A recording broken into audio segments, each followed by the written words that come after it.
এই পৃথিবীতে প্রতিটা মানুষই একা। জীবনের নানা চরাচরে এসে এক সময় এ সত্যকেই অনুধাবন করেছি।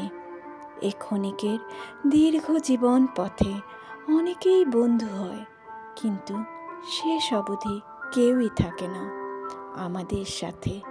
শেষের পথে এসে আমরা প্রত্যেকেই হয়ে যাই সেই একা। একাকিত্বের রহস্যময় ধুধু শূন্যতা এসে গ্রাস করে আমাদেরকে।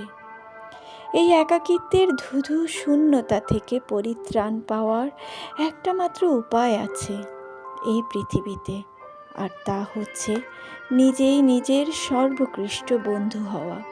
একবার নিজেই নিজের বন্ধু হয়ে যেতে পারলে কাউকে হারানোর ভয় তখন আর থাকে না, কষ্ট পাওয়ার ভয় থাকে না।